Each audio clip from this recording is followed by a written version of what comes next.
Boa tarde, eu sou o professor Robert Wegner, do Departamento de Ciências Sociais da PUC. Bom, antes de continuar, eu vou pedir para as pessoas desligarem os seus áudios, só quando forem falar. Isso. Bom, então, recomeçando, eu sou o professor Robert Wegner, do Departamento de Ciências Sociais da PUC-Rio, e vou coordenar esse evento sobre a pesquisa Racismo, Motor da Violência, uma pesquisa desenvolvida pela Rede de Observatórios da Violência e coordenada pelo SESEC. Nosso palestrante será o pesquisador Pedro Paulo da Silva, e este evento é organizado pelo Departamento de Ciências Sociais da PUC, e é uma atividade da disciplina de Relações Raciais Interétnicas oferecida pelo departamento nesse semestre. De certa maneira, é uma aula inaugural dessa disciplina. Antes de apresentar o palestrante, Pedro Paulo da Silva, passo a palavra ao professor Marcelo Burgos, diretor do Departamento de Ciências Sociais. Bom, gente, boa tarde. Começo agradecendo ao Robert por ter acolhido e ter, de certo modo, com o Pedro, construído aí essa atividade de hoje. Mas queria agradecer muito especialmente a Silvia Ramos, que eu estou vendo que está aqui, né? Não está com vídeo, mas certamente está nos ouvindo. Agradecer também a presença tão honrosa para a gente da Julita e da Leonarda Musumeti, que são coordenadoras do SESEC, né, da Universidade Cândido Mendes, e que é responsável por esse relatório tão importante, né, e tão oportuno, né, que o Pedro vai aqui nos apresentar. Eu não vou me estender, o meu papel aqui é fundamentalmente agradecer, fazer esse agradecimento institucional em nome do Departamento de Ciências Sociais, pela parceria com o SESEC, pela sempre gentil Silvia, tão amorosa com a gente, e de ter nos trazido aqui o Pedro, né, para apresentar essa atividade. Tá? Então, fica aqui o nosso agradecimento e vamos ouvir o Pedro, que é o que mais nos interessa. Bom, antes de passar a palavra ao Pedro, eu vou apresentá-lo e antes ainda de apresentá-lo, eu vou compartilhar a tela com vocês, justamente para mostrar para vocês o relatório da pesquisa, Racismo, Motor da Violência, que consiste, então, esse documento que apresenta um ano de trabalho de pesquisa da Rede de Observatórios da Segurança, que reúne equipes de 5 estados: Bahia, Ceará, Pernambuco, Rio de Janeiro e São Paulo. Essas equipes, né, desses cinco estados fazem um monitoramento diário da cobertura da violência pelos grandes jornais e por mídias sociais. E a rede, então, é coordenada pelo Centro de Estudos de Segurança e Cidadania, o SESEC, que é um importante centro, um centro de referência de pesquisas aqui do Rio de Janeiro, e que já está em atividade há 20 anos, e atualmente é coordenado pela Julita Lengruber, pela Leonarda Musumeci e Silvia Ramos, e é um prazer tê-las aqui com a gente, acompanhando a apresentação do Pedro.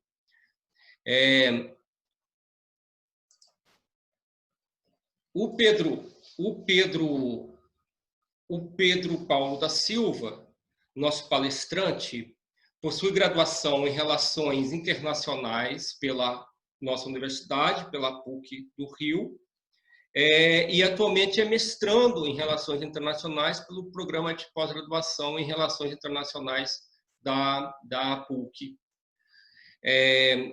Rio. Pedro está desenvolvendo uma pesquisa sobre repressão aos movimentos negros nos Estados Unidos e a conexão dessa repressão, ou dizendo confusões dessa repressão aos movimentos negros com o combate ao terrorismo e ao extremismo por parte do governo norte-americano. E, como já ficou claro, o Pedro Paulo da Silva é pesquisador do SESEC e integra a rede de observatórios de segurança. Bom, eu conversei com o Pedro, a gente conversou, a gente trocou algumas ideias, conversamos sobre o relatório e falamos um pouco sobre a apresentação, discutimos, né, a apresentação. Então, ficou combinado que o Pedro Paulo não vai apresentar os dados quantitativos da pesquisa de maneira exaustiva. Todos vão poder ter acesso ao relatório. Eu vou disponibilizar no chat o link do SESEC que leva ao relatório. Todos vão ter acesso a esse relatório completo, né? Eu vou disponibilizar já aqui. Esse relatório vocês acabaram de ver, está disponível. Então, ao invés de apresentar exaustivamente a pesquisa, o Pedro Paulo vai expor suas reflexões sobre todo o processo de pesquisa, as reflexões da equipe, suas reflexões sobre o processo de pesquisa e os resultados da pesquisa. Já adianto, então, vou passar a palavra ao Pedro Paulo.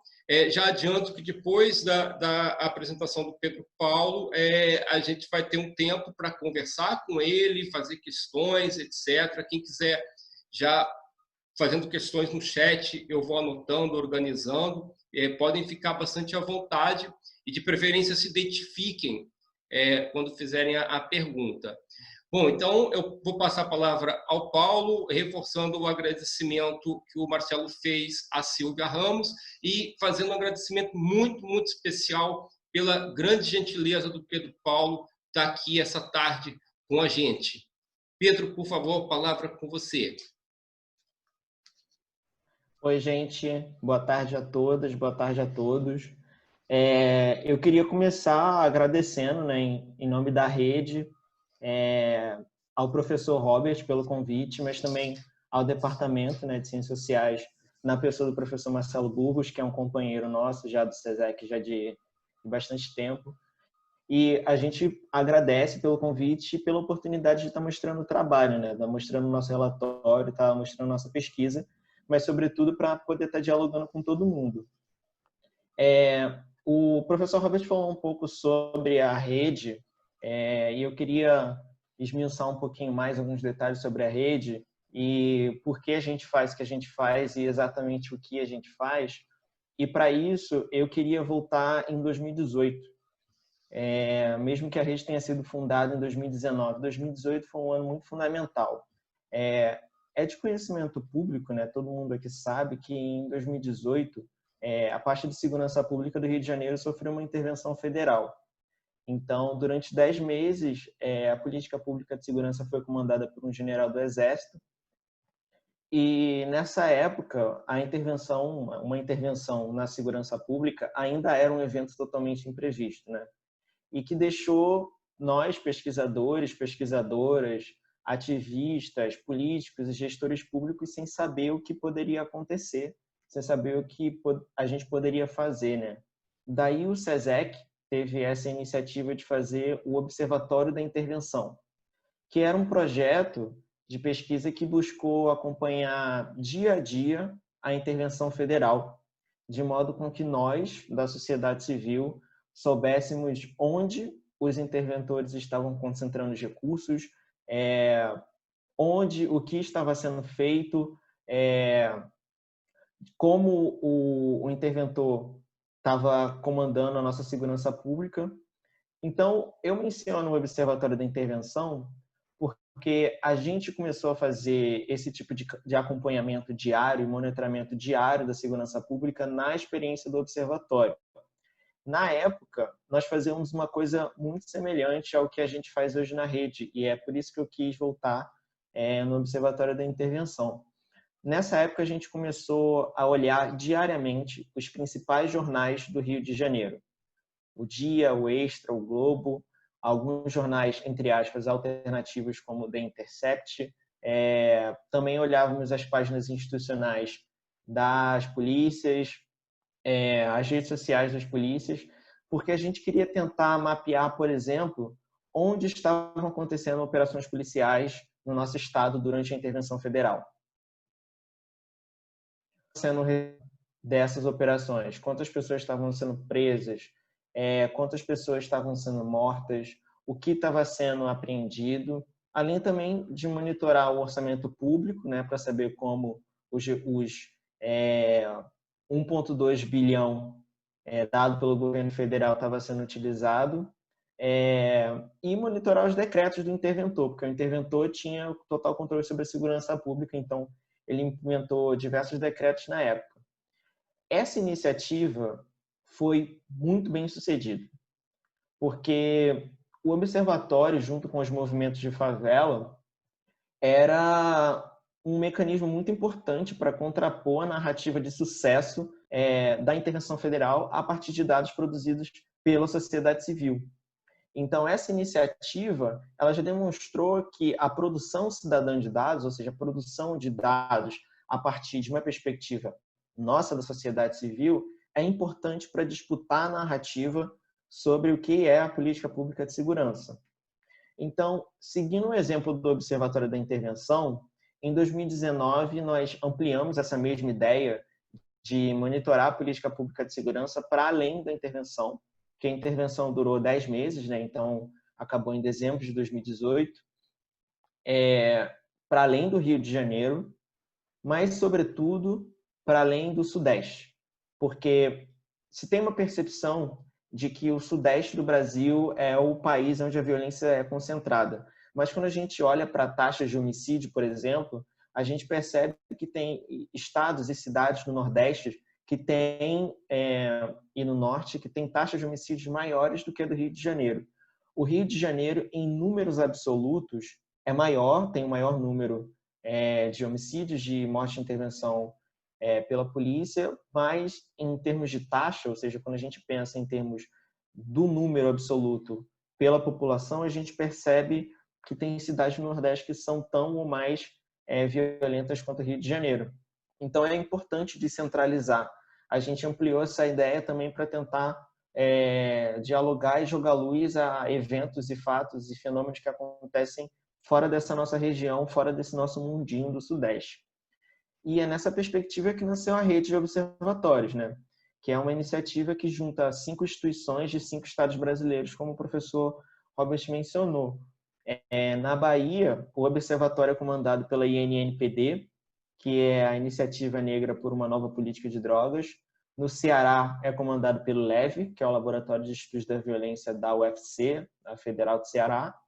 Em Pernambuco, o observatório é comandado pelo GAJOP, que é o Gabinete de Assessoria Jurídica às Organizações Populares, que é uma instituição muito ligada aos movimentos sociais e muito antiga em Pernambuco. Aqui no Rio de Janeiro, o SESEC, que também é coordenador geral da rede, e em São Paulo, o NEV, que é o Núcleo de Estudos da Violência da USP.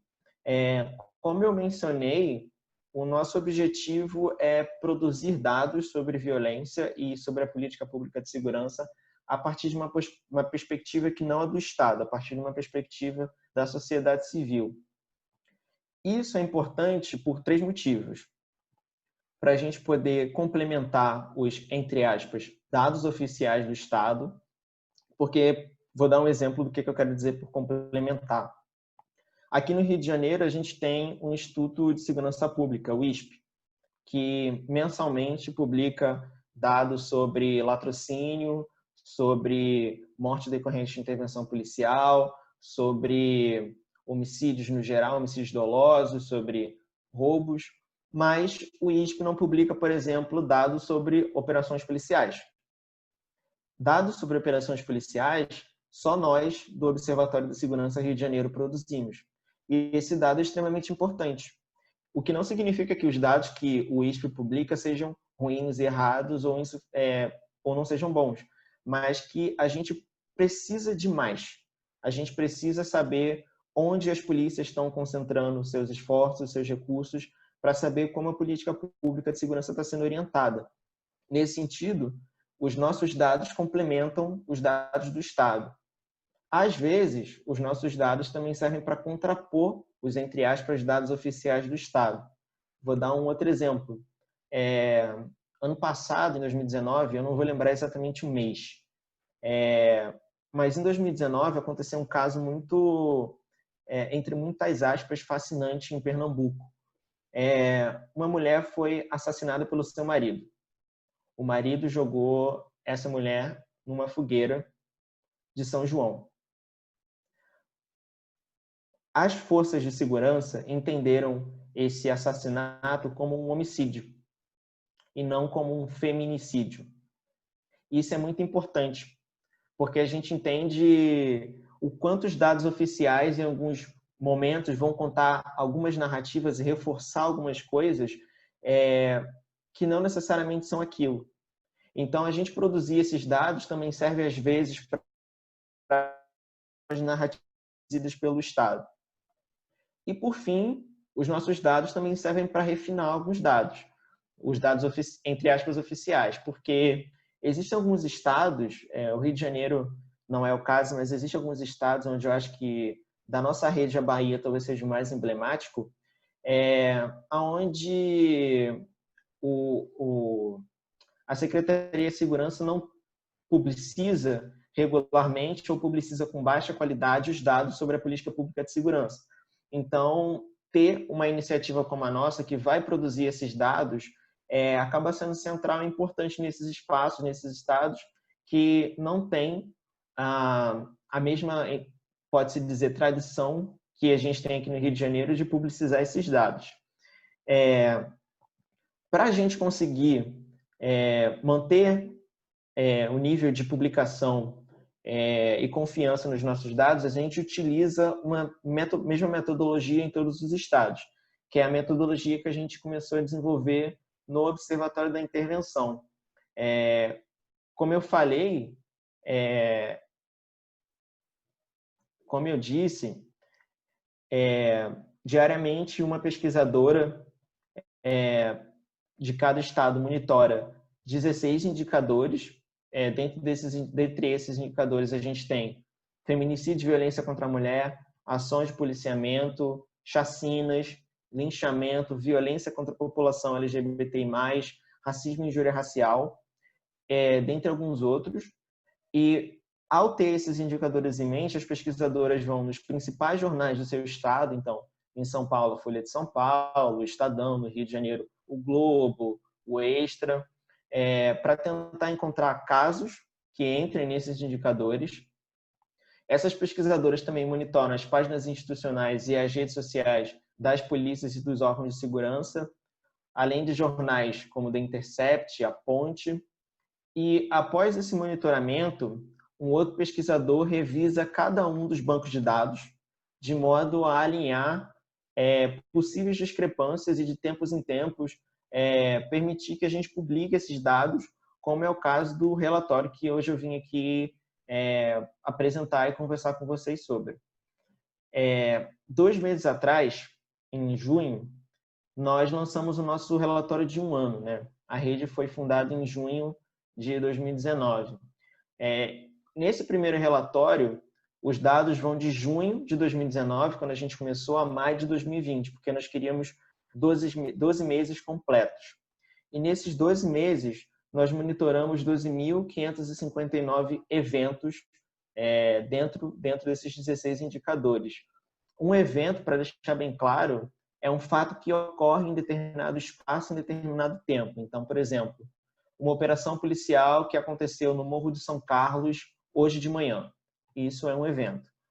Uma chacina que aconteceu no Ibura, que é uma comunidade de Pernambuco. Isso é um outro evento. Então, nós temos mais de 12.000 eventos relacionados às questões que eu mencionei acima, como feminicídio, ações de policiamento, etc. Como o professor Robert mencionou, eu não conseguiria passar por todos esses dados. Eles estão presentes no nosso relatório, e o nosso relatório está disponibilizado em observatoriodasegurança.com.br para todo mundo que quiser, e o professor Robert também vai compartilhar no chat. Então, eu vou só mencionar alguns dados que, para mim, são os mais importantes.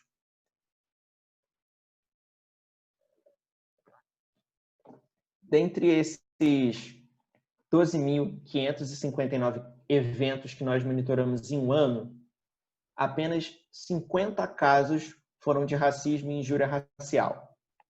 Ou seja, 0,4% do total de eventos que nós monitoramos em 5 estados foram de racismo e injúria racial. Além disso, a gente constatou uma sistemática falha das mídias em mencionar a cor de pele de vítimas de violência. Por exemplo, dos nossos casos de chacina, apenas 8% mencionam a cor de pele das vítimas. Apenas 9% dos casos que a gente monitorou de violência contra a mulher mencionam a cor de pele. Somente 15% dos casos de violência contra criança e adolescente mencionam a cor de pele. No nosso monitoramento, a categoria que mais mencionou a cor de pele foi a categoria de linchamentos. E ainda assim, foi um pouco mais de 1/4 dos nossos casos. Isso mostra o quanto a questão racial não está sendo abordada na mídia, mas preciso dar mais um ponto que também é muito importante. Palavras como morte de jovem negro, racismo e violência racial também não costumam aparecer nas notícias. Esses dados, para mim, são muito importantes, porque, em um primeiro olhar, esses números podem parecer bastante estranhos. E podem parecer bastante estranhos porque a gente tem completa noção, de conhecimento público, que a maioria das vítimas de violência de Estado, violência de gênero, homicídios em geral, são pessoas negras. Então, quando a gente encontrou uma baixa menção de cor de pele nas notícias de violência, e quando a gente percebeu que só haviam 50 casos de racismo e injúria racial monitorados pela gente, a gente percebeu que esses números baixos demonstravam uma coisa muito importante, que é como o racismo à brasileira se reproduz. E se reproduz justamente pela sua exclusão, silenciamento e ocultamento em alguns lugares, como é o caso da mídia. Então, a gente pode dizer que a mídia, a partir da nossa pesquisa, a mídia é justamente um dos mecanismos pelos quais o racismo se mantém fora da discussão pública. E é por isso que eu acho a produção de dados a partir da sociedade civil, é por isso que eu acho que a produção cidadã de dados é essencial, porque a gente pode ilustrar alguns dos mecanismos pelos quais o racismo funciona e se mantém. Além disso, é extremamente importante, né, que eu mencione que diversas pesquisas, estudos, livros e artigos sobre a política pública de segurança também falham em tratar o racismo como uma categoria de análise central para entender a violência. Nesse sentido, o nosso relatório se junta às instituições, aos pesquisadores, às pesquisadoras, mas, sobretudo, aos movimentos de favela e ao movimento negro, que estão há décadas apontando que não centralizar racismo nas discussões é em si o efeito do racismo. Isso porque, se a gente trata uma questão como racismo como algo secundário, como pouco relevante, a gente acaba marginalizando essa discussão. E aí a gente não consegue captar mecanismos pelos quais ele se reproduz e acaba auxiliando na manutenção desse racismo que a gente supostamente está tentando lutar contra. E eu quero deixar bem claro que eu estou pontuando isso porque eu parto de uma percepção de que, para a gente resistir a qualquer sistema de poder, a gente precisa entender como ele funciona. A gente precisa entender como ele opera em determinado lugar, em determinado espaço, em determinado campo de saber, para que aí a gente consiga iluminar mecanismos, para aí a gente consiga aprimorar nossa resistência em relação a ele. Então, a produção de conhecimento a partir de uma perspectiva cidadã tem justamente a função de contribuir para a luta antirracista. O nosso relatório ele vem com um propósito de contribuir para a luta antirracista dentro dos estudos de segurança pública e violência. E como eu disse, a gente já conseguiu iluminar um dos mecanismos pelos quais esse racismo funciona, que é a mídia. Mas além dos dados que mostram essa falta de menção sobre racismo na mídia, outro dado que é muito importante é o dado de ações de policiamento, porque esses eventos representam 56% dos nossos 12 mil eventos monitorados. Então, um pouco mais da metade dos nossos eventos são eventos relacionados a policiamento. Esse dado um pouco mais à frente, porque eu queria antes dar um passo atrás e conversar um pouco sobre dois conceitos que eu acho que são muito importantes para a gente pensar policiamento no Brasil, que são os conceitos de biopolítica e necropolítica, né? Mas antes de entrar nesses conceitos, eu queria sublinhar que existem várias interpretações sobre o que é biopolítica e sobre o que é necropolítica. Eu vou estar dando a minha leitura, que não é, obviamente, exclusivamente minha, mas que é uma só. Existem outras, então acho que é importante deixar isso claro. Falando de biopolítica, o Michel fala que a biopolítica é fazer, viver e deixar morrer. Ou seja, é uma forma de poder que busca reproduzir a vida humana. Daí, com o objetivo de reproduzir a vida humana, surgem diversos saberes, diversas práticas, diversas intervenções de poder. E eu acho que duas aqui são muito interessantes para a gente. A polícia e as estatísticas. Porque ambas servem para reproduzir a vida humana. E é sobre isso que a biopolítica trata. As estatísticas, por exemplo, servem para a orientação de uma política pública, como eu estava conversando antes. Então, a gente pode construir regiões da cidade como regiões de perigo a partir de estatísticas. A gente pode dizer determinada região da cidade é muito perigosa porque tem muitos assaltos, a partir de dados estatísticos. E daí, a gente pode concentrar a polícia naquela determinada região com o objetivo de proteger a vida das pessoas. É por essa racionalidade que a biopolítica funciona, né? É uma racionalidade que vai tentar proteger a vida a partir de diversas intervenções na sociedade. Mas daí, a pergunta que talvez algumas pessoas possam estar se fazendo agora é: se a biopolítica busca reproduzir a vida, morre. E é aí que o racismo entra. E é por isso que eu quis usar esses conceitos como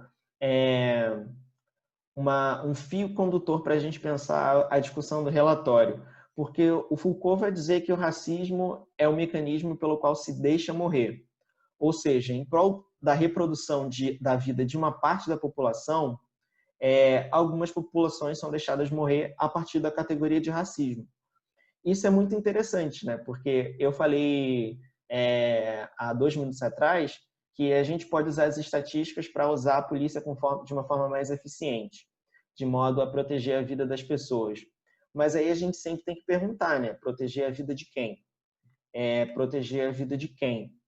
Porque se alguém vai estar sendo policiado para impedir que o perigo daquela determinada região da cidade, que eu acho que é bem claro de que região eu estou falando, se para evitar que esse perigo se espalhe para a cidade, a gente precisa policiar aquele local, as pessoas que vivem ali, obviamente, serão aquelas que serão prejudicadas. Então, a biopolítica, gente, na minha interpretação, uma forma de gerenciar a população a partir da vida. Só que o cientista político Achille Mbembe vai colocar que em sociedades pós-coloniais como a nossa, o racismo funciona como motor da violência. Ou seja, o racismo ele não funciona para deixar as pessoas morrer. Ele faz as pessoas morrerem. E tem uma diferença muito substancial entre deixar e fazer. E é nesse sentido que o Mbembe vai cunhar o termo necropolítica, que é um termo que está sendo muito utilizado nos últimos anos aqui no Rio e aqui no Brasil no geral. Porque ele vai deixar bem claro que para uma população ser feita viver, outra população precisa ser feita morrer. E o racismo é central nesse processo. Como eu falei, eu quis mobilizar esses conceitos e falar um pouquinho sobre eles, porque eu acho que eles são um bom fio condutor para a gente entender o dado que eu mencionei lá atrás, né?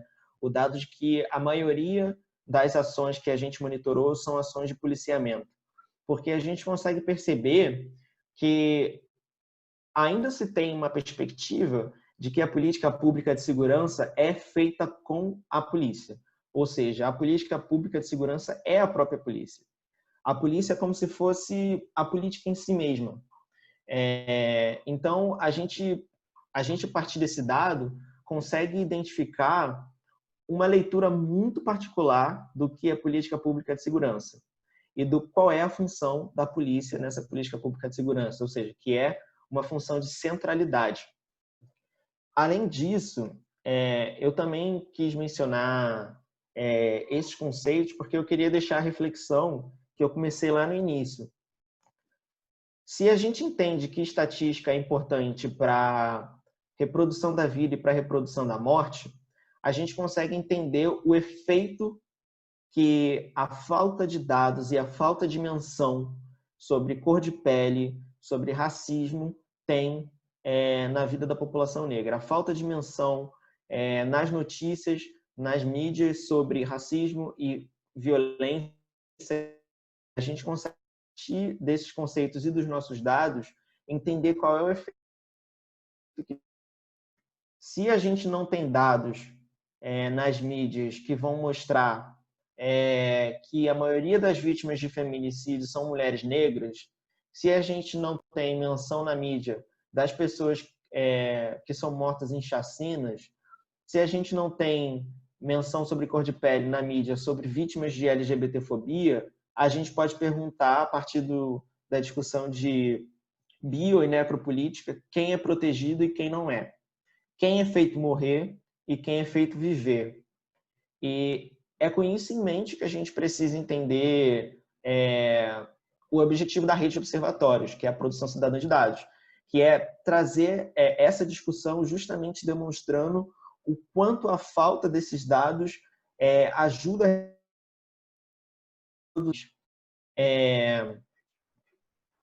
além disso, eu queria também mencionar que no Rio de Janeiro, né, a maioria dos casos de ação de policiamento são casos de operação policial, né? Nós separamos ações de policiamento em duas categorias, que são as ações de patrulhamento, né, como blitz, patrulhas, barreiras da lei seca e operações policiais.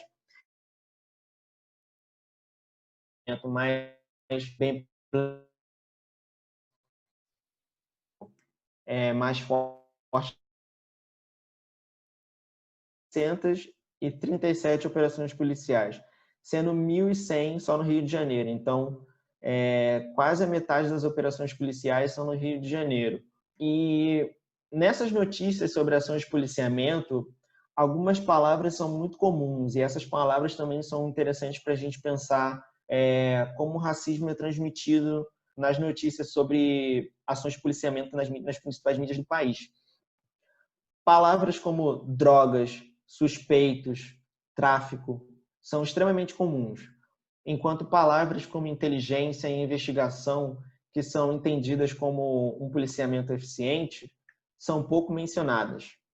Mas, mais do que isso, racismo é uma palavra que não é mencionada em ações de policiamento.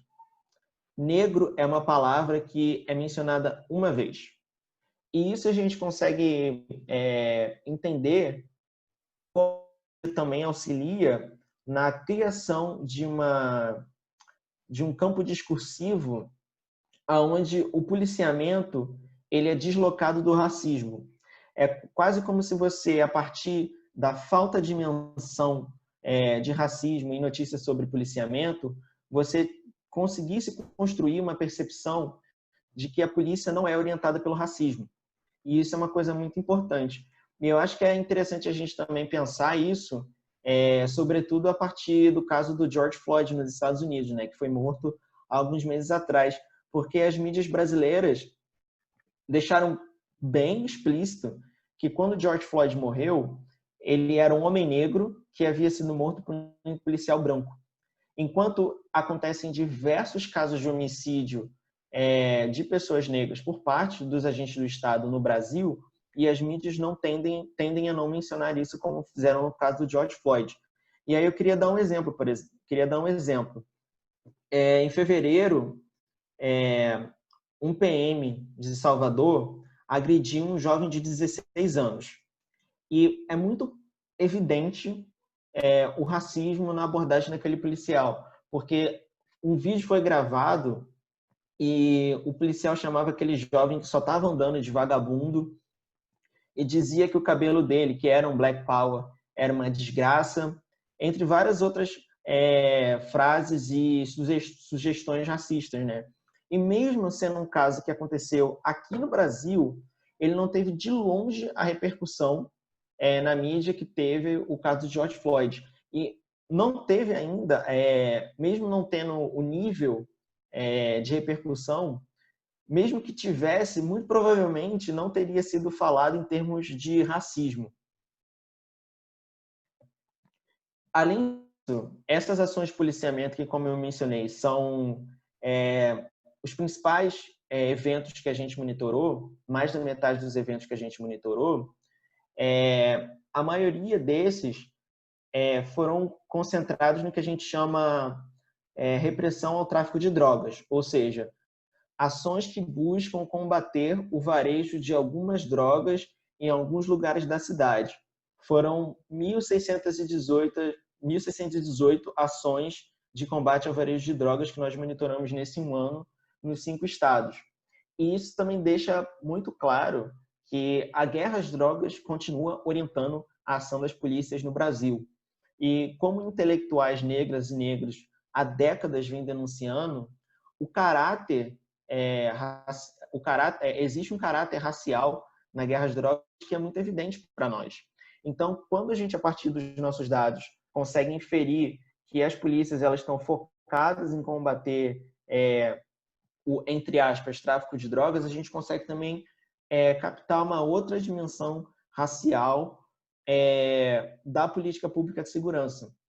E é nesse sentido que mortes como a do João Pedro, de 14 anos, que aconteceu em São Gonçalo, ocorrem.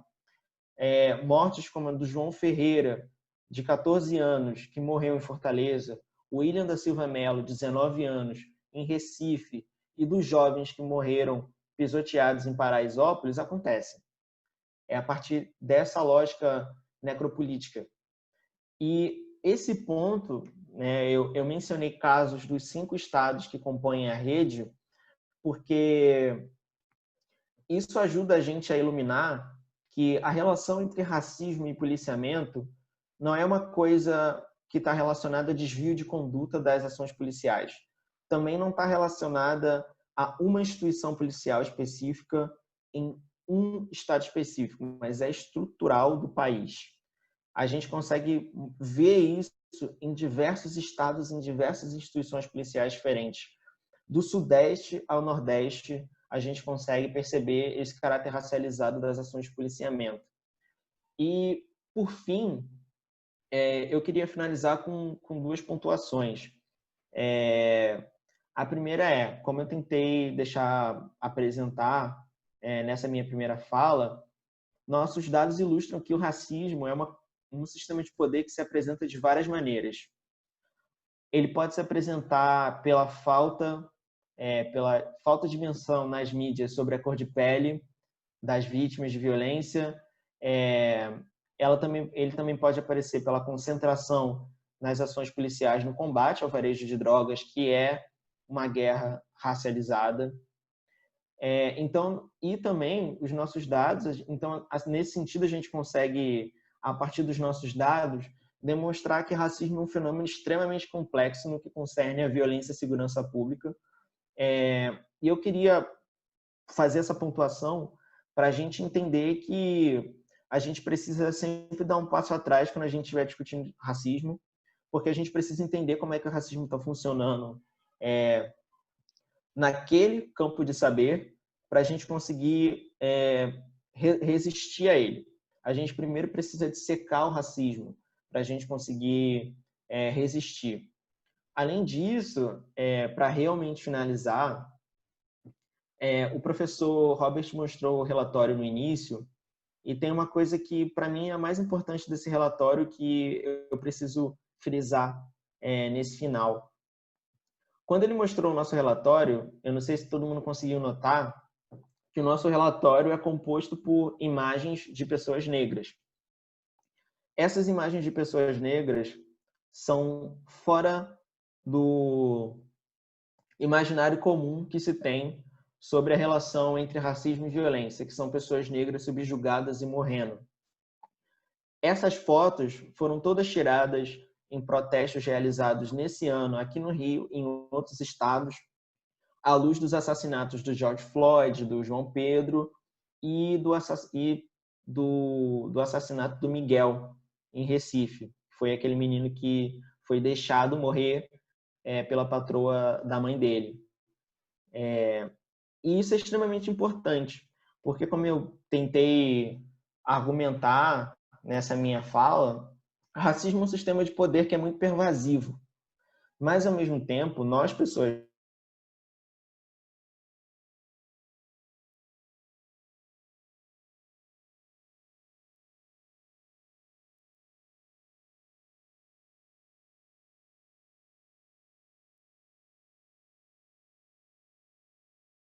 existindo em todos os níveis possíveis. Em outras palavras, falar que essa disputa está em aberto. No que concerne em aberto, e nós estamos aí para continuar lutando. Então, é basicamente isso que eu queria falar agora no início. Estou aberto para perguntas e ansioso para as perguntas. E eu também queria ressaltar de novo que o nosso relatório está disponível em observatoriosegurança.com.br. E também queria convidar todo mundo para seguir a gente nas redes sociais, Nutrient.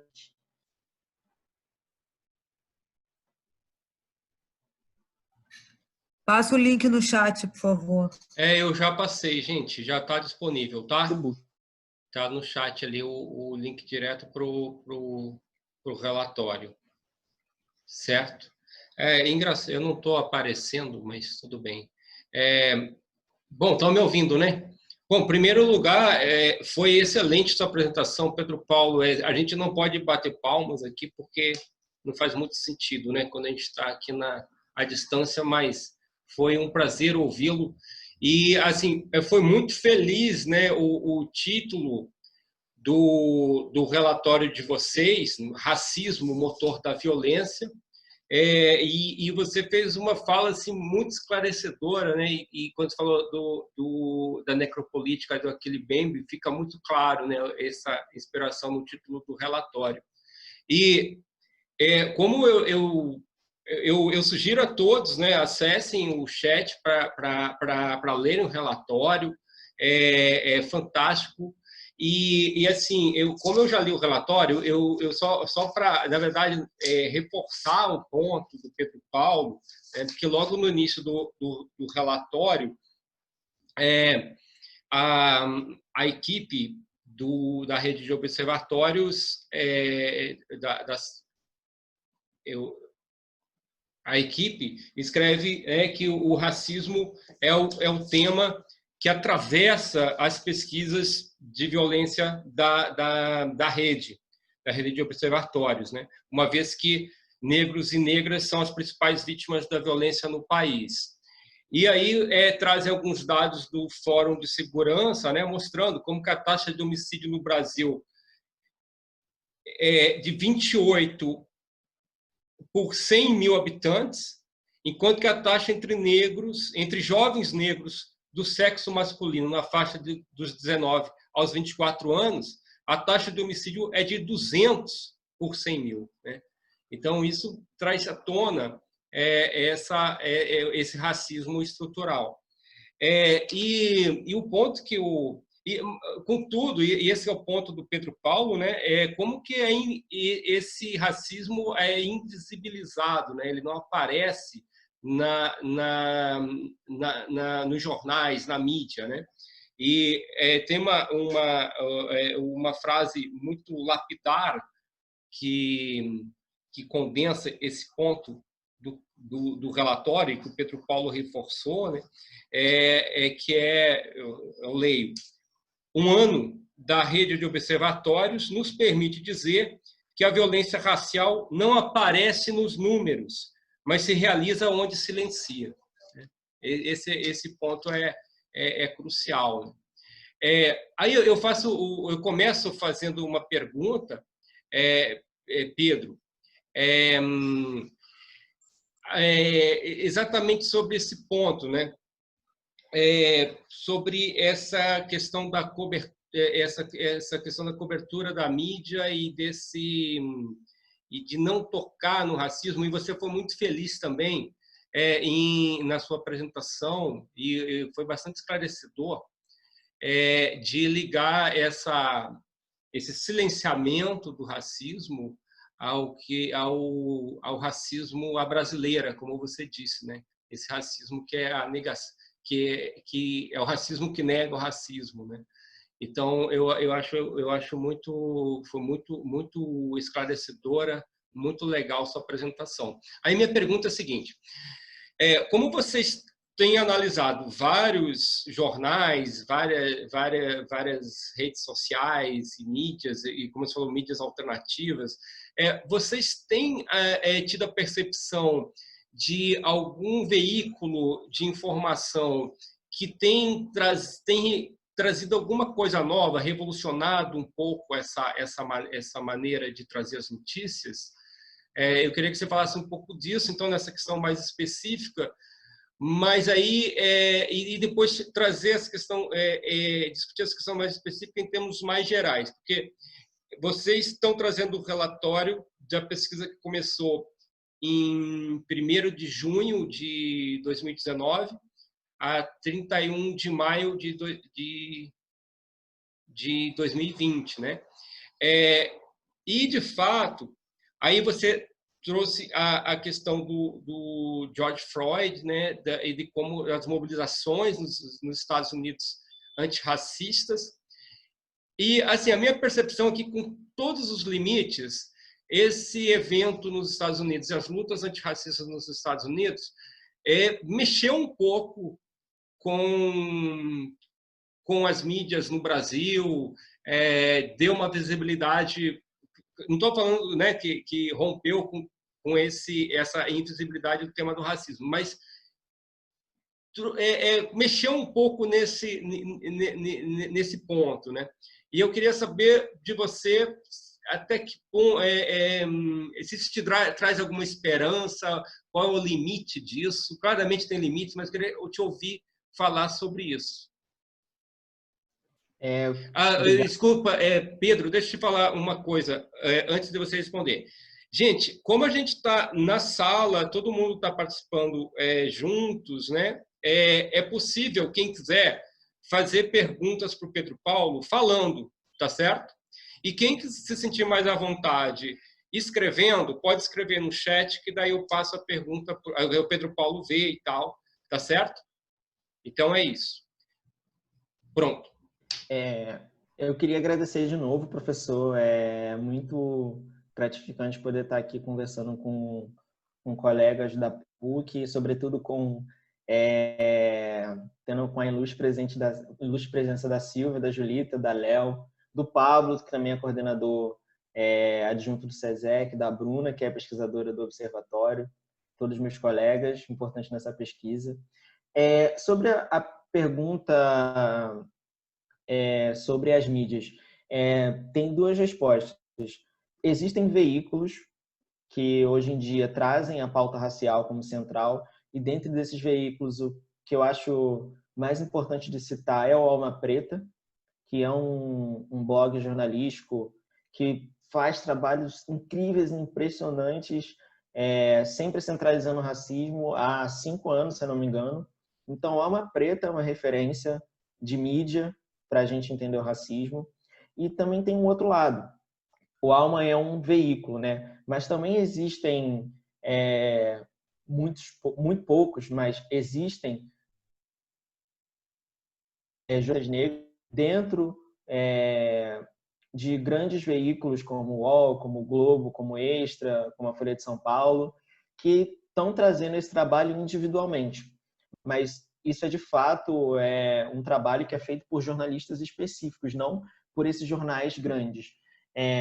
O The Intercept também é um outro caso de jornal que tem trazido essa discussão. A Ponte é um outro jornal nesse sentido. Todos jornais relativamente novos e que não estão nesse grupo de jornais hegemônicos que a gente conhece, mas que trazem a discussão racial já há algum tempo. E também é importante mencionar, como eu tinha falado, sobre esses outros jornalistas. Quando nós lançamos o nosso relatório de um ano, a gente fez um mês de eventos, de lives, falando sobre o nosso relatório. Então, a cada semana, nós falávamos sobre um tópico do nosso relatório. Todos esses eventos estão disponíveis no YouTube, na página do SESEC, se eu não me engano. Quem quiser ver, por favor, vá lá, porque a gente, cada semana, trouxemos algumas pessoas diferentes para debater assuntos do nosso relatório, que foram discussões muito interessantes. Em um desses casos, a gente teve uma discussão sobre a mídia. E aí, um dos convidados das nossas conversas foi o Fábio Costa, que é do UOL, que é um jornalista negro do UOL. E ele falava justamente isso: é preciso que mais pessoas como a gente estejam em posições de liderança em redações de jornais e que mais jornalistas negros sejam contratados, porque existem veículos, mas, veja, eu mencionei o nome dos veículos que fazem esse trabalho antirracista, o que significa que são poucos. Fazem um trabalho de 10 vezes assim, o pessoal que eles têm, mas são poucos. Então, a gente precisa de mais veículos desse tipo e a gente precisa, como o Fábio pontuou nessa live, que mais jornalistas negros sejam contratados e mais jornalistas negros atinjam posições de liderança nas redações.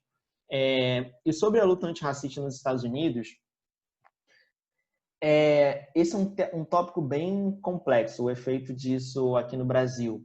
É evidente que isso, em algum sentido, acendeu as mídias, dado a importância que os Estados Unidos têm no mundo.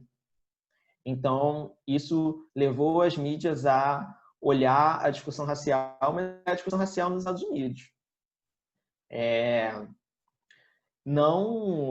A gente nunca viu um caso de racismo sendo discutido aqui no Brasil com a mesma intensidade que foi discutida no caso do George Floyd. Vou dar um outro exemplo. Hoje, um pouco antes da gente entrar aqui na aula, eu estava assistindo o Globo Esporte. E no Globo Esporte, no jornal de esporte, teve uma discussão sobre Black Lives Matter. Quando que a gente viu uma discussão sobre uma pessoa negra morta por violência policial em um jornal de esporte aqui no Brasil? E aí é óbvio, as pessoas poderiam argumentar, isso passou no Globo Esporte porque teve toda uma ação dos jogadores da NBA que se recusaram a jogar. Mas se a gente for pensar a relação entre esporte e racismo, a gente jogadores importantes no Brasil que se posicionam contra o racismo. E nem por isso aparece no Globo Esporte. Então, isso de fato acendeu uma fagulha de debate, e isso é extremamente importante, não estou dizendo que isso não é importante, mas essa discussão, a gente precisa virar... eu acho que eu só vou sentir esperança quando a gente virar a chave e essa discussão ser feita a partir daqui, não a partir dos Estados Unidos. E quando eu falo ser feita a partir daqui, eu não quero dizer que ela não está sendo feita a partir daqui, porque o movimento negro, os movimentos de favela mostraram esse ano e estão mostrando já há décadas que a gente continua em luta, como eu falei. Então, feita a partir com casos daqui, ouvindo pessoas daqui, ouvindo essas lideranças negras e faveladas daqui, para pensar os casos que acontecem aqui, e não os casos que acontecem em outro país. Ótimo. Obrigado, Pedro. Gente, por favor, fiquem à vontade. de novo, quem quiser escrever, pode escrever, que o Pedro vê, né? E quem quiser falar é só isso. O Marcelo vai falar. Eu quero falar, mas não necessariamente se tiver Eu alguém pensei antes. que você tivesse se manifestado para falar. Não, eu quero, mas Tá. também não quero passar à frente de ninguém aí. Não sei, tem perguntas pelo chat. Tem uma questão no chat da Julita. A Julita está Isso. falando, Pedro, explora um pouco mais a relação entre guerra às drogas e letalidade da ação policial e morte de pessoas negras. É uma boa questão. Essa questão tem mais de uma... Eu, particularmente, acho que tem mais de uma forma de explicar. Uma forma de explicar é pensando na própria estrutura da Polícia Militar do Rio de Janeiro, por exemplo. A Polícia Militar do Rio de Janeiro, ela atua a partir do policiamento ostensivo. Então, para a polícia produzir, para a PM, né, produzir resultados a partir do policiamento ostensivo, ela precisa prender pessoas em flagrante. E para você prender pessoas em flagrante, você precisa prender pessoas que fazem determinados crimes. Porque a PM não vai prender uma pessoa fazendo lavagem de dinheiro em flagrante, não é mesmo? Porque isso exige uma investigação. Ela vai prender, vai tentar atuar sobre crimes que você pode prender alguém no ato. A venda de drogas é justamente um grande exemplo disso. Talvez o maior exemplo de um prender no ato. Então, como eu falei, a PM não vai prender uma pessoa fazendo lavagem de dinheiro. E quem faz a lavagem de dinheiro não necessariamente está numa favela. Então, você tem uma conexão nessa interpretação sobre letalidade policial e guerra às drogas, você tem uma ligação entre a necessidade que a PM tem de produzir resultados, o crime que possibilita que as pessoas sejam presas em flagrante, que basicamente o objetivo da PM, né? Porque ela, como eu falei, ela faz policiamento ostensivo, e a relação que se tem entre a guerra às drogas, entre a venda de drogas, como um crime que é feito por determinadas pessoas em determinados lugares de determinada cor. Então, a necessidade da polícia produzir esses resultados vai levar essas polícias às favelas, de modo a tentar apreender drogas, o que ocasiona a morte de pessoas negras no geral. Essa é uma interpretação possível. Eu acho que existem outras interpretações sobre essa relação. Eu digo que existem outras interpretações porque eu acho que essa interpretação é uma interpretação que vai encontrar a relação entre guerra às drogas e letalidade policial na própria instituição policial. E aí eu pergunto, a base dessa interpretação é o racismo ou é a organização policial? Então, eu digo que essa é uma interpretação possível. A minha sobre a relação entre guerra às drogas e letalidade policial é uma que está centrada no racismo e em como o racismo funciona. Como eu disse, o racismo é um sistema de produção de morte. E o racismo funda o Estado brasileiro. Então, o Estado brasileiro é o que a Ana Flausina, professora da UFBA, vai chamar de uma democracia genocida.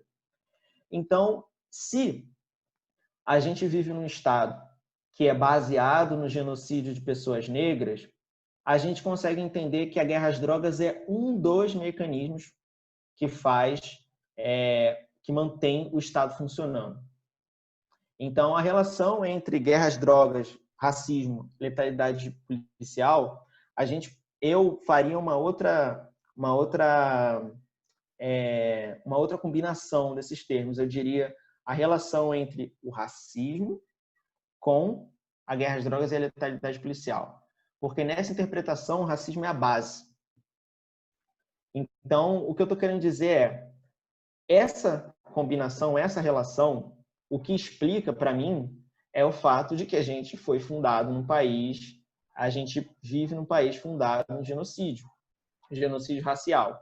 E de tempos em tempos, os discursos que vão possibilitar que as pessoas sejam mortas, que as pessoas sejam presas, pessoas pretas, mudam. Então, quando a gente vê o marco do pós-abolição, a gente consegue entender a emergência da proibição do uso da maconha, a gente consegue entender a proibição do uso de cocaína, porque a gente consegue entender que se o racismo embasa o Estado, se precisa de tempos em tempos criar esses mecanismos para criminalizar determinados corpos e manter determinados corpos sob julgo. É um dos mecanismos.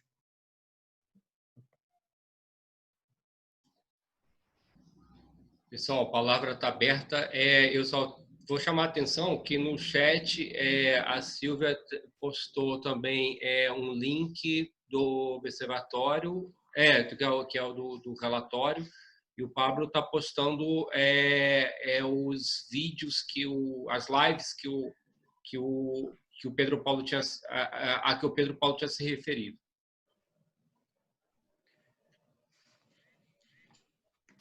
Robert, posso...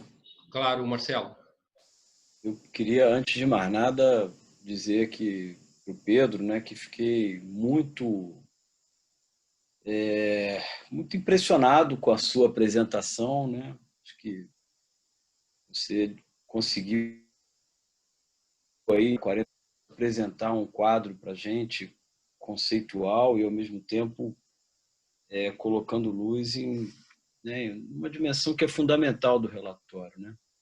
Então realmente fico muito contemplado aí com a sua fala. E em relação ao relatório, eu acho que esse documento realmente é uma contribuição. Desde que eu tomei contato com ele, eu fiquei muito mobilizado, porque eu acho que ele coloca luz no silêncio, né? É impressionante os dados que vocês conseguiram reunir, né? É de uma relevância decisiva, né? Porque, de certo modo, eu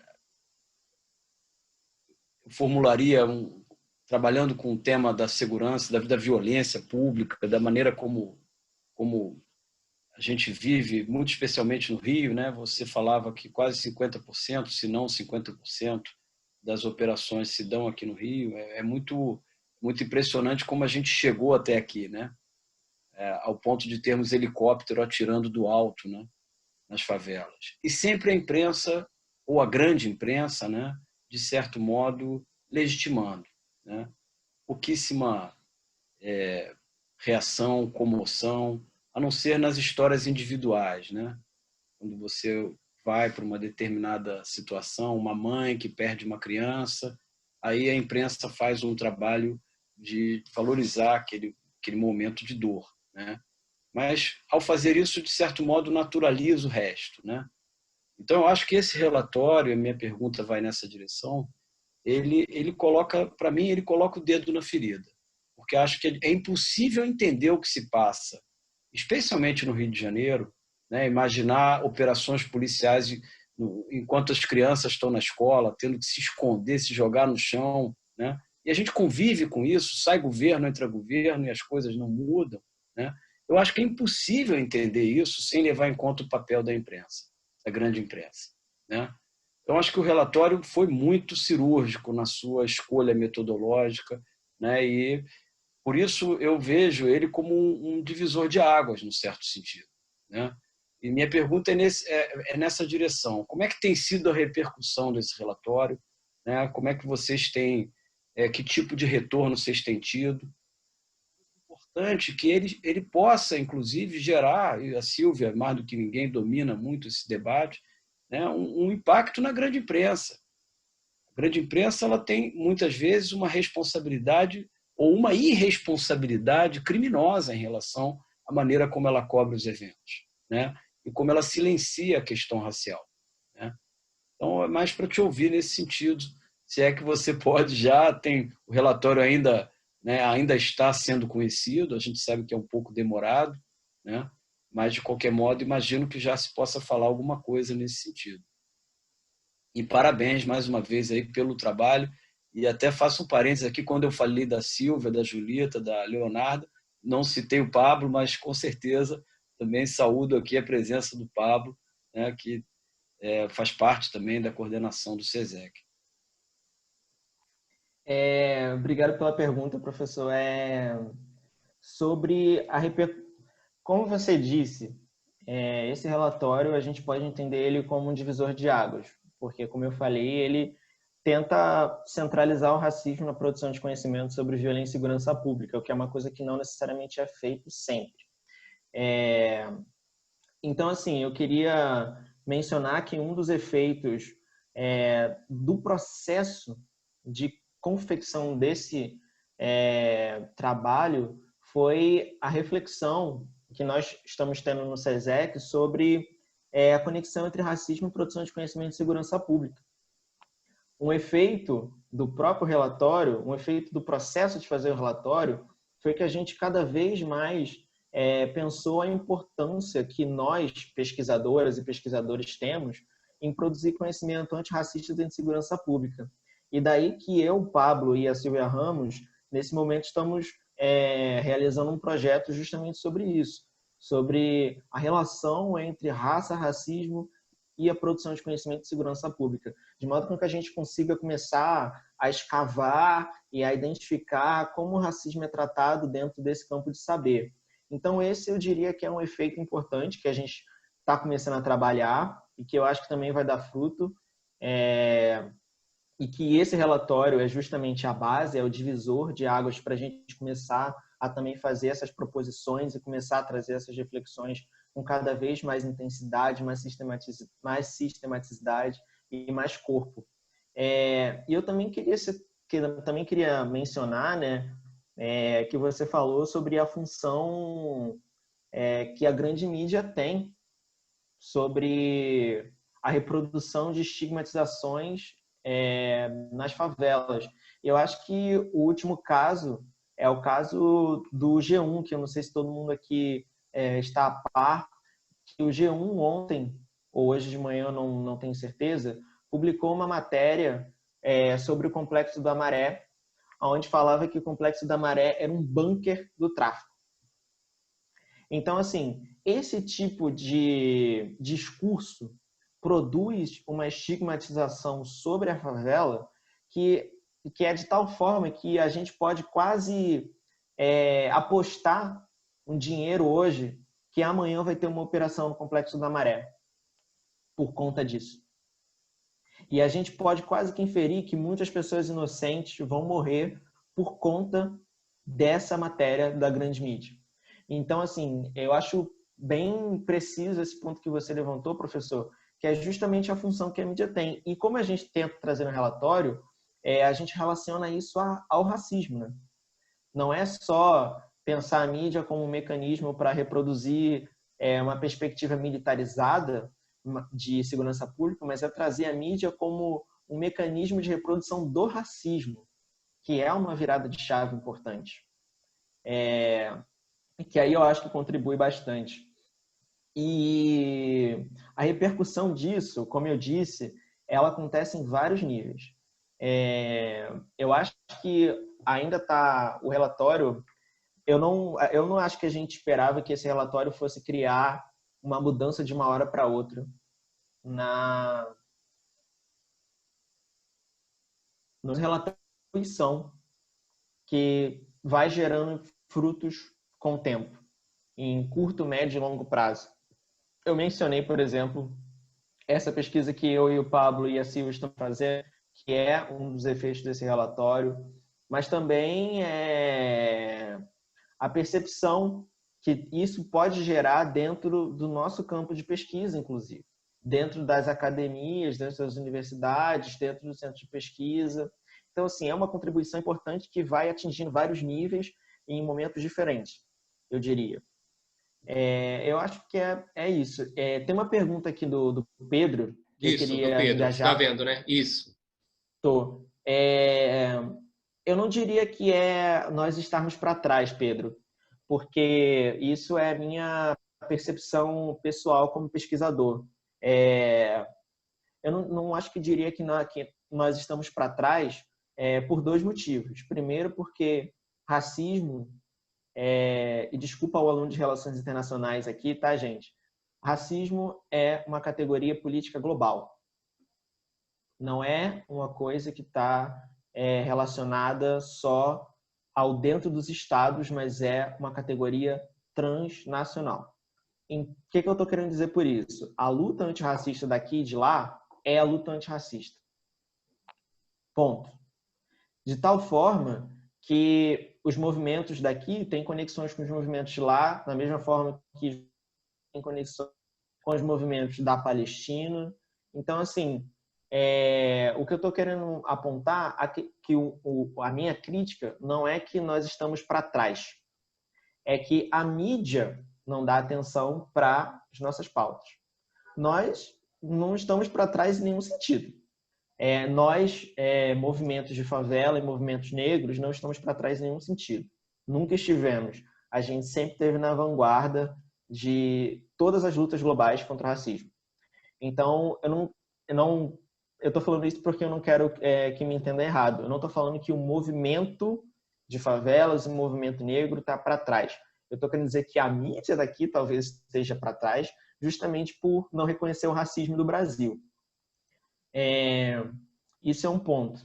O outro ponto, que eu acho que é uma pergunta muito interessante, obrigado, Pedro, é a pergunta sobre o desfinanciamento da polícia e o júri popular.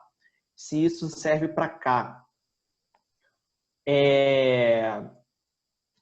Eu diria, isso de novo é minha opinião pessoal, que essas experiências nos ensinam muito. Eu não tenho certeza se elas serviriam exatamente para cá, mas tem uma coisa que elas ensinam que talvez exista outra possibilidade de pensar o problema da segurança pública que não envolva uma eterna reforma das polícias. Por quê? Porque é historicamente conhecido no Brasil que as polícias agem de maneira seletiva e violenta contra determinadas populações. E por essa percepção, se tentou de várias formas reformar as polícias. Se tentou de várias formas mudar as polícias. Se tentou de várias formas fazer com que as polícias fossem menos violentas e menos seletivas e nunca adiantou. Eu acho que as UPPs são um exemplo assim, mais atual de como se tentou modificar a polícia e de como essa tentativa de modificar a polícia resultou não em uma polícia melhor, mas em uma polícia mais eficiente em militarizar a vida das pessoas.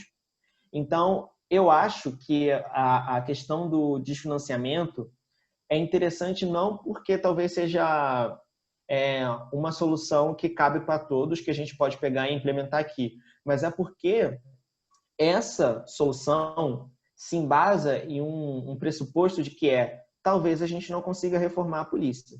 Talvez a gente tenha que começar a pensar em outras alternativas. Então, assim, e isso é interessante, porque provoca reflexões, provoca o pensamento de se o que a gente está tentando fazer não vai ter um limite. Se a gente deveria estar pensando em outras coisas. Porque desfinanciamento é uma coisa muito mais radical do que uma reforma, por exemplo. Então, é uma outra forma de lidar com o problema do racismo, da violência e da polícia. Então, eu não vou te responder dizendo que a gente pode trazer para cá ou não, porque eu não acho que o mais interessante da questão de financiamento seja justamente trazer esse modelo para cá ou não. Eu acho que o mais interessante é o que esse modelo significa, o que a emergência de uma perspectiva mais radical para lidar com o problema da polícia significa. Isso é interessante, porque isso daí fomenta reflexões. E eu não entendi muito bem a sua última pergunta, a relação da polícia com a imprensa, eu não entendi. Era essa questão que o professor Marcelo trouxe? Eu creio que é semelhante, que é como a imprensa trata a atuação da polícia, né? Se essa pergunta, eu diria que vai depender do jornalista. Não vou dizer nem que vai depender do veículo, porque existem jornalistas que tratam a atuação policial de uma maneira muito séria e muito diferente de percepções hegemônicas que se tem sobre isso. Por exemplo, tem jornalistas que vão olhar a matéria do G1 que trata a maré como um bunker com uma forma, da mesma forma como eu tratei aqui, como uma coisa extremamente problemática. Tem jornalistas que não.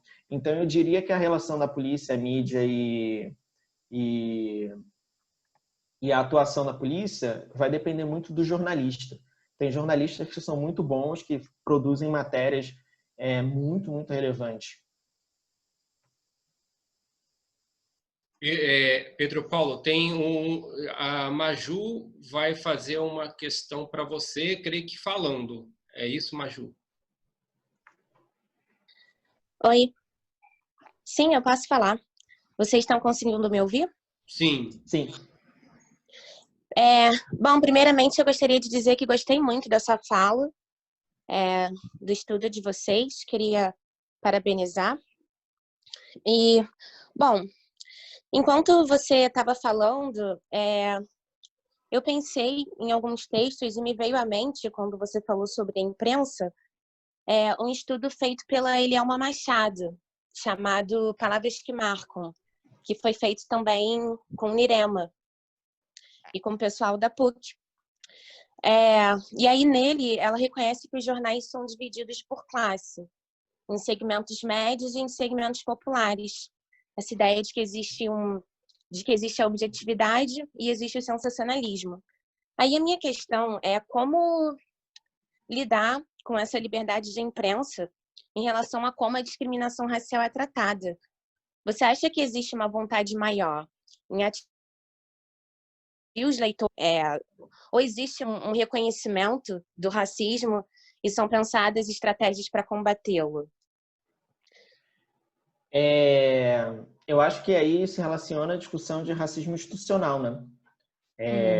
Eu acho que a gente tem que pensar justamente em como as instituições... Você disse, por exemplo, que o estudo do Nirema vai mostrar que existem divisões entre classes dentro dos jornais. Então, a gente tem que pensar como isso se estrutura. Quem são as classes que estão na parte baixa? Qual é a cor das pessoas que estão na classe baixa e qual é a cor das pessoas que estão na classe alta? Dessa separação que você está falando sobre as redações. Então, a gente consegue aí começar a captar a questão do racismo institucional. Isso é um ponto. Como o racismo institucional funciona. E tem uma outra coisa na sua pergunta que eu achei interessante, que é como é que se lida com isso, como é que a mídia pode lidar com isso. E a minha percepção, e aí eu não sou jornalista, não sou de comunicação, mas ouvindo jornalistas negros e negras, ouvindo pessoas como o Pedro que é do Alma Preta, meu entendimento é que se a gente não fizer essa discussão de uma maneira séria, e quando eu falo de uma maneira séria, trazendo a discussão racial e os efeitos que isso tem na sociedade brasileira, nas matérias, a menções de que uma pessoa negra foi morta nos Estados Unidos e etc., não vão ter um efeito potente. Porque eu acho que o problema aqui é como a gente entende o quão enraizado está o racismo. Como eu estava falando, eu tenho um entendimento de que racismo é fundante do Estado brasileiro. Então, se a gente está lidando com isso, se a gente está lidando com a base do nosso país, a gente precisa de uma coisa muito potente. Então, a gente precisa de ações de mídia que sejam muito fortes e muito potentes. Então, é preciso lidar com o racismo na sua complexidade e na sua força, que a gente está lidando, como eu falei, com um sistema de poder. Eu não sei se eu consegui responder sua pergunta. Se não, por favor, manda de novo. Vamos continuar conversando, tá? Agora tem uma pergunta do... Oh, desculpa, opa. Não, tudo Tem bem. uma... Não, Oi, você Maju. respondeu sim, obrigada. Eu creio que respondeu, né, Maju? Isso. Sim, obrigada. Então, agora uma pergunta do Lucas Gabriel.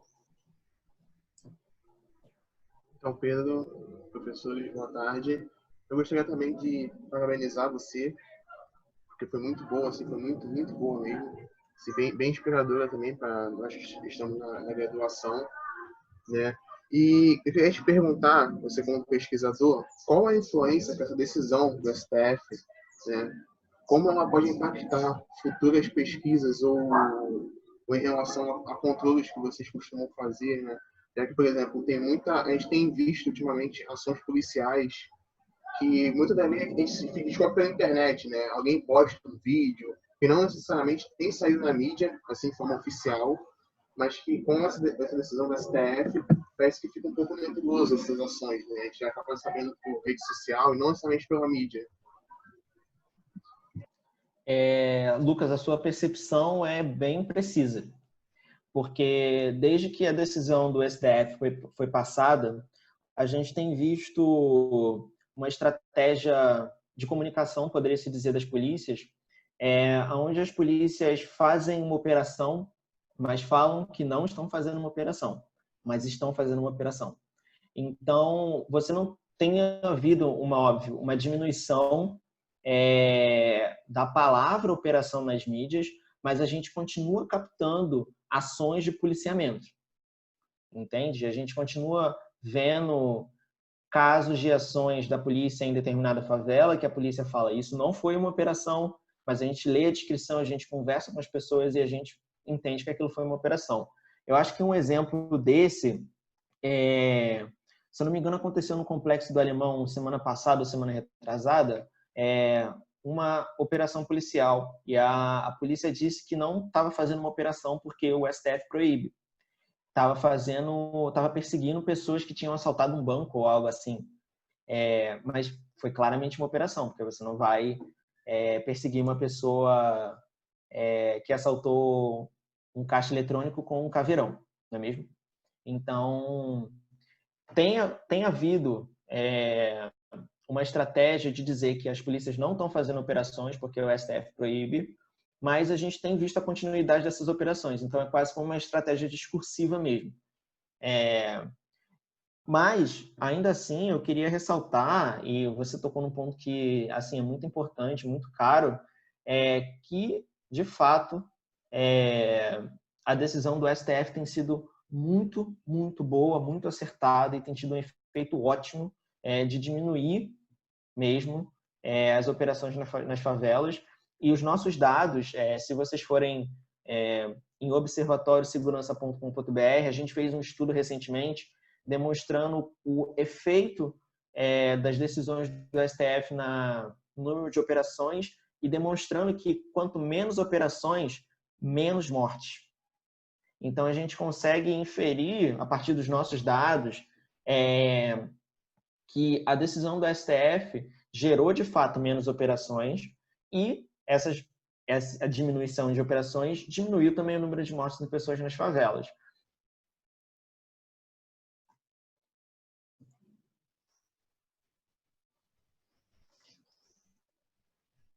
O Lucas está agradecendo.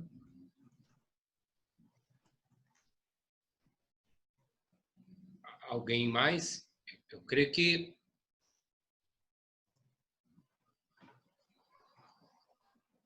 Isso. Bom, então, a gente vai chegando ao final. Eu quero fazer minhas as palavras do Lucas Gabriel, dizendo que foi um grande aprendizado te ouvir, Pedro Paulo, e eu disse no começo que essa atividade, esse evento, faz parte também da disciplina de relações raciais interétnicas, e a gente vai discutir na semana que vem o texto do Foucault falando de biopolítica e racismo de Estado, e de maneira que eu não vou precisar dar aula na terça-feira que vem. Então, assim, foi muito fantástico te ouvir, foi muito fantástico te ouvir assim, a discussão teórica que você fez, a reflexão sobre a pesquisa, as reflexões gerais que você fez, foi muito legal te ouvir, eu te agradeço muito. E aí eu quero, bom, eu vou passar a palavra ao Marcelo, mas antes eu quero fazer um agradecimento muito especial a Silvia, a Julita, Leonardo e o Pablo, que eu não conheço, e também, agora eu faço minhas as palavras do Marcelo Burgos. Quando o Marcelo foi fazer a pergunta, o Marcelo chamou muito bem a atenção, de uma maneira muito precisa, sobre a importância dessa pesquisa, né? E que vai no coração da discussão sobre sobre violência e sobre esse silenciamento, né, dessas ações policiais extremamente absurdas, ações de guerra, né? E o silenciamento que a imprensa tem quanto a isso.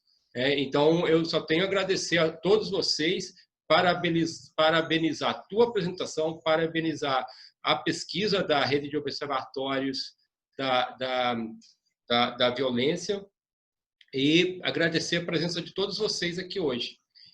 Eu vou passar a palavra ao Marcelo, para o Marcelo finalizar mesmo o evento. Robert, eu agradeço a você por passar a palavra a mim. Quero dizer que esse relatório precisa ser lido, precisa ser discutido. Acho que o objetivo que a gente tinha em mente, né, de conectá-lo com a sua disciplina, né, eu acho que está sendo, né, extremamente interessante. Mas, sobretudo, eu gostaria de pedir ao Pedro para, nas suas palavras finais, assim, se ele puder, né, a pesquisa, sobretudo uma pesquisa como essa, né, ela nos mobiliza de um jeito diferente, né, porque ela de certa maneira está a serviço de uma reeducação do olhar, né? É uma pesquisa que não tem como ser separada do movimento social, da luta antirracista, né? Ela é uma pesquisa militante nesse sentido. Então, eu gostaria, se você puder, claro, nas suas palavras finais, trazer um pouco da sua, até por você ser um jovem, né? Um jovem negro, né? Que de algum modo está trazendo uma reflexão baseada em evidências, que é muito importante, né? Destaco aqui a criatividade metodológica, né? Nós, pesquisadores, sempre temos que encontrar maneiras de produzir evidências, não é fácil, né? Mas eu gostaria de ouvi-lo dessa perspectiva mais pessoal, sabe, Pedro? Como é que você, a partir dessa experiência tão rica que você está tendo aí, graças ao SESEC, que é essa casa tão importante, né, de pesquisa sobre segurança, na rede que foi construída, que é também uma operação institucional complexa, extremamente importante, que dá escala nacional, né? Às vezes a gente fica muito preso à singularidade do Rio, né? Mas acho que é fundamental a gente pensar, no mínimo, na escala nacional, para poder, inclusive, pensar na escala internacional, né? Às vezes a gente vai muito rápido para a internacional e leva pouco em conta a escala nacional. Mas, enfim, gostaria de ouvi-lo com perspectiva pessoal, até porque sabemos aqui, boa parte dos que estão conosco são estudantes de graduação, a grande maioria de ciências sociais, mas estudantes de uma maneira geral. Acho que é muito legal se você puder falar um pouco dessa experiência, do que ela está tendo, do que ela tem para você de transformadora também, né? O poder da pesquisa, né, Pedro? Uma pesquisa como essa. Agradeço aí de uma vez e, por favor. Eu queria de novo agradecer em nome da rede, né? Nem todo mundo pode estar aqui, mas todo mundo é muito grato pela oportunidade de poder estar mostrando nosso trabalho, como eu falei, poder estar circulando, poder estar conversando e repensando as coisas que a gente põe, as coisas que a gente trouxe. Então, eu queria demais agradecer ao professor Robert. Foi um prazer. E sempre que quiser, estamos aí. Eu amo discutir Foucault. E eu queria agradecer ao departamento e ao professor Marcelo Burgos pelo carinho e pela oportunidade. E, assim, como você falou, professor, eu sou jovem e eu estou fazendo mestrado nesse exato momento. Mas quem estuda na PUC, sobretudo quem é preto e é de favela e estuda na PUC, entende o quão complicado é esse lugar, mas ao mesmo tempo o quão importante é estar nesse lugar. Produzir conhecimento sobre segurança pública, sobre violência é central. Mesmo que a academia seja um lugar extremamente branco e elitista, e é central que nós estejamos ocupando esse lugar, que nós estejamos trazendo nossas perspectivas para repensar coisas que já foram feitas, para repensar os efeitos de coisas que já foram feitas, de modo com que a gente consiga, de fato, produzir conhecimento antirracista. Então, é importante que a gente ocupe esse espaço, e aí eu falo a gente, nós, pesquisadores e pesquisadores pretos e de favela, ocupemos esse espaço de produção de conhecimento, que é um espaço branco, violento, que é um espaço extremamente importante, porque esse espaço determina a realidade.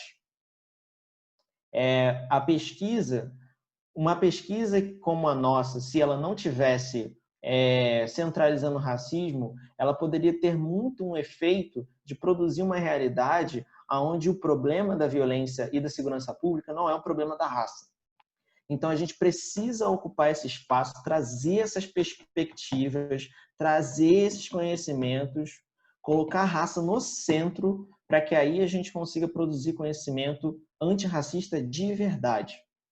Porque, e eu digo isso porque, em muitos momentos, as pesquisas elas têm um objetivo, que é um objetivo de combater o racismo, mas o fazem sem centralizar o racismo. E aí eu queria deixar bem escuro que não se faz conhecimento antirracista sem centralizar a raça.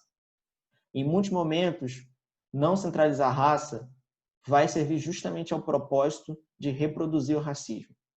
Então, é para isso que a nossa pesquisa veio, para isso que a nossa pesquisa está aí, para isso que eu estou aqui firme e forte sobrevivendo a essa academia elitista e branca, porque eu acho que é extremamente importante que a gente ocupe esse lugar e produza conhecimento antirracismo para mudar as perspectivas que se tem sobre o que é violência e segurança pública no Brasil.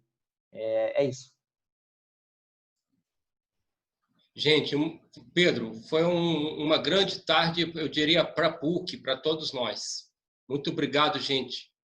Foi realmente uma grande tarde. Para mim também, gente. Obrigado demais. Valeu, gente. Grande abraço a todos. Tchau, tchau.